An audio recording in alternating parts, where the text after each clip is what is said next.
Welcome to Extreme Precision Outdoors. I'm Matt Hanshoe. We got Tyler Smoker behind the camera. It's August 31st. We're out here doing some preseason scouting. We just checked the trail camera. We got a couple small bucks and a bunch of does and a couple turkeys, so it's looking pretty good for the upcoming season. Today we're going to give you a short little clip about the trail camera, and we're going to tell you the best ways to set it up and the best ways to use it.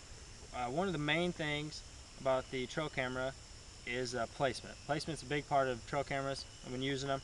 The way I like to do it is I like to set it up on a small tree. We just had this one up, and we just set it up on this little small tree right here. You take a bungee cord or anything, but you want to show them tied to the field. This is the way we got it set up here. It's a cornfield to the left and a big open hayfield, and then a woods.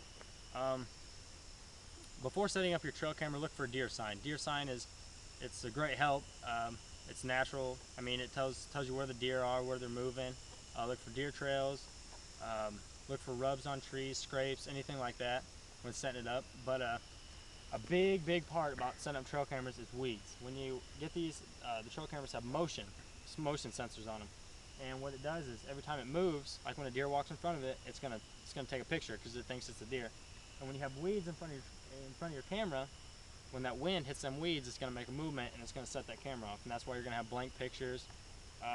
You have blank pictures with no deer, nothing but the open field. So definitely, before you set it up, chop down the weeds, make sure it's all clear area. And the way we have it set it up here is we got a food source over here to the left, which is the cornfield, which deer are definitely using, and they're staying in it for safety. I mean, they got water over here, and then they got the woods for other cover. So I mean, they're definitely moving out here. Most of these trail cameras, like this one, it has the night vision. It has the has a flash to it.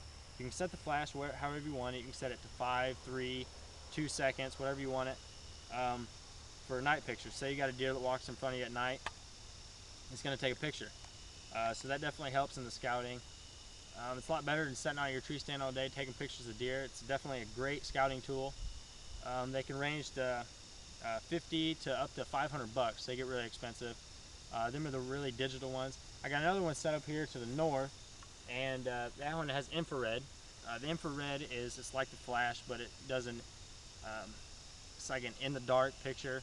It shows up gray. It's not a flash, but it's like night vision, what they use in the army and stuff like that for when they're going on night missions and stuff. And that's where it first came from.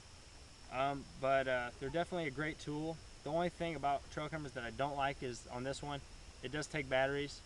And the batteries don't last as long as they should. You can buy some that you can plug in the charger, but they range up to 150 to up to 500 bucks, like I said. But definitely a great tool to use.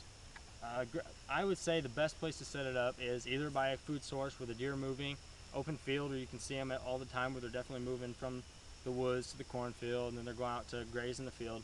But another place is if you got a trail. Say we got a deer trail right here. You want to set it to the edge of the trail so when the deer walks by it, you're going to get a front picture if it's a buck, so you can see the rack. And some of the cameras like this one, it takes multiple pictures at once. It'll take 5 pictures. So say the deer's standing there and it'll move its head. It'll take a picture of the side rack, the front, the back, other sides. So it definitely helps when you're trying to pick out what deer you want for the season. So definitely. Try these. You can get them at your local, Gander Mountain. You can get them at Menards. But just check it out when you go hunting again and see what you like. Thanks for watching.